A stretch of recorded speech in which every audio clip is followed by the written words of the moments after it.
You wake up next to someone who should feel familiar, safe, even loved. But your chest is tight, your heart feels foreign, and somewhere deep inside, you know you're not supposed to be here. Yet you stay. Not out of love, but out of fear. Fear of loneliness. Fear of starting over. Fear that maybe this is the best it'll ever get. Have you ever looked at someone and wondered, how did I end up here? Carl Jung once said, until you make the unconscious conscious, it will direct your life, and you will call it fate. And that's exactly what love becomes for so many of us, a tragic destiny shaped by forgotten wounds, unmet needs, and shadows we never dared to name. The truth is, most people don't fall in love with a person. They fall in love with a projection, an image stitched together by longing fantasy and unresolved pain. We chase what feels familiar, not what is truly right. And in doing so, we often mistake chemistry for connection, obsession for devotion, and infatuation for love. But why? Why do we keep choosing people who are unavailable, unhealed, or unaligned with our soul? Why do we stay in relationships that drain us, silence us, or diminish us? Because we're not truly choosing. We're repeating, over and over again, the same story, the same role, the same wound. Jung called it the shadow, the parts of ourselves we hide, deny, or repress. And yet in romantic relationships, those shadows are mirrored back to us through our partners. If you crave validation from someone cold and distant, perhaps it's because your inner child never received warmth. If you stay with someone who constantly misunderstands you, perhaps it's because you've never allowed yourself to be fully understood. Love becomes a battlefield between our persona, the mask we wear for acceptance, and our essence, which longs to be seen in its raw, unfiltered truth. And here's the painful twist: the more we wear the mask, the less likely we are to attract the kind of love that sees us without it. So we attract people who match our performance, not our pain, who respond to our surface, not our soul.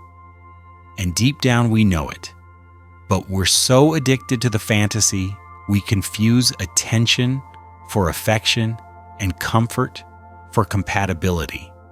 And so we settle.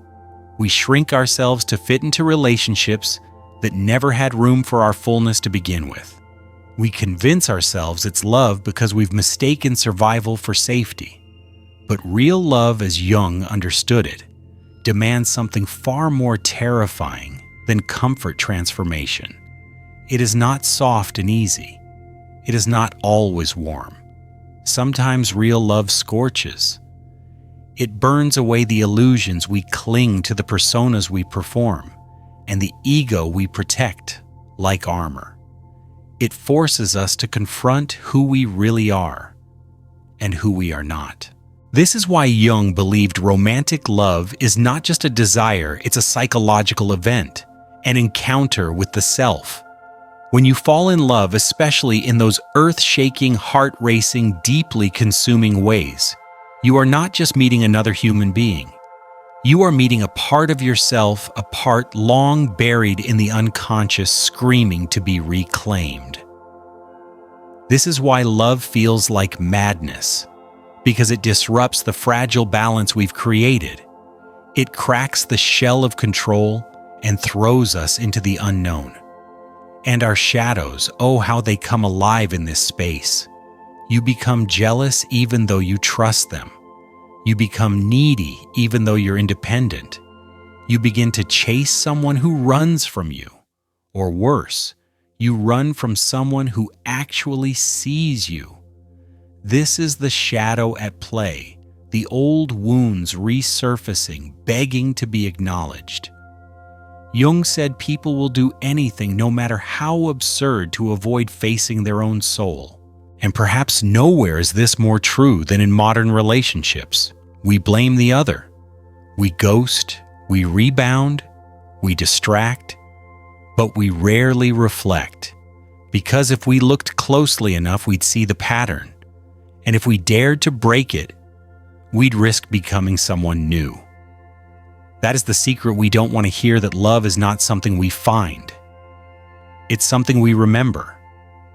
And the remembering hurts, because it means removing the false layers, the ego that says, I must be chosen, the fear that whispers, I am not enough, the fantasy that insists if I just give more, they'll stay. No. The truth is, you don't need to be more lovable. You need to be more yourself, unapologetically, courageously, fully. And not everyone will be able to hold that.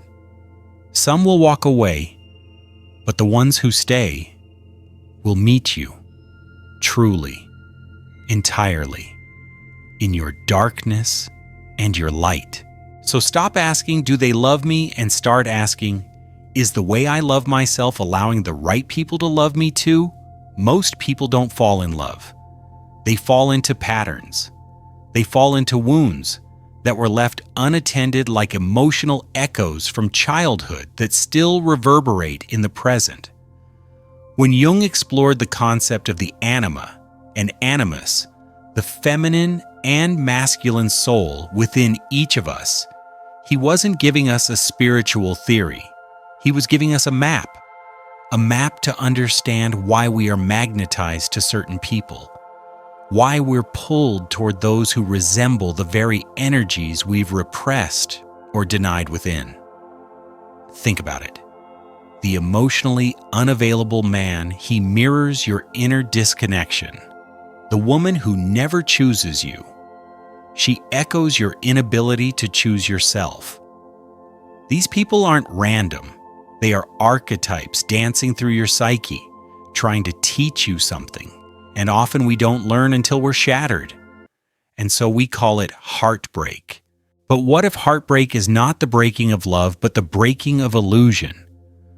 What if it is your soul cracking open because it refuses to let you keep sleeping? There's a reason Jung spoke so much about individuation, the lifelong journey of becoming whole. Not perfect, not admired, whole. And love, more than anything else in life, pushes us toward that wholeness. Not because it completes us, that is a lie we've been sold, but because it reveals what's missing. Love shows us where we are fragmented, where we've built walls instead of boundaries, where we've mistaken being needed for being seen. And yes, it hurts, but the wound is the place where the light enters, as Rumi once said. And Jung would have agreed. So how do we break the cycle? How do we stop chasing what harms us and start attracting what heals us? By turning inward, by calling back every piece of ourselves we gave away in the name of being loved, by sitting in silence long enough to hear the voice beneath the fear. The voice that says, I want something real. But be warned, something real will challenge you. It won't cater to your persona. It will trigger your shadow. It will ask you to shed every identity that was built around being desirable rather than being authentic. And in that process, you'll grieve. You'll mourn who you thought you were and who you thought you needed. You'll let go of the idea that love is something to win or deserve. And in that letting go, you'll finally meet yourself. Not the self that performs, not the self that pleases, but the one who has always been quietly waiting underneath it all. And from that place, real love, conscious love can begin, because you are no longer trying to be chosen. You are choosing differently, deliberately, deeply. But let's be honest, choosing differently isn't easy. Because when you start healing, the familiar becomes uncomfortable and the healthy feels foreign. You'll crave the chaos you used to call passion. You'll miss the highs and lows that came from emotional unavailability. You'll second-guess the quiet, the safety, the simplicity of a love that doesn't hurt. That's the withdrawal. That's the detox. And it's normal. Your nervous system has been wired for drama, for uncertainty, for proving your worth. So when love arrives without the need to beg or chase, you may want to run. Not because it's wrong, but because it's unfamiliar. Carl Jung would say this is the point where the unconscious resists change. The shadow clings to what it knows, even if it's painful, because the known pain feels safer than unknown joy.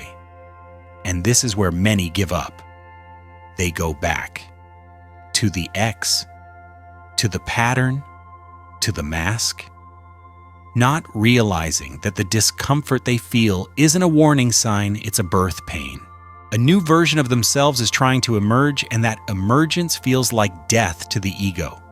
So if you're in that place right now, standing at the edge between your old story and your new self, hold steady. Don't numb the ache. Don't silence the questions. Sit with them. Let them burn through the lies you were taught about love, that you have to earn it, that you're too much, or not enough, that it only comes once, or that it always leaves. No. The truth is, love is not rare, but self-awareness is. And until you are ready to see clearly, even love will look like a threat. It's not that you haven't met someone who could love you right.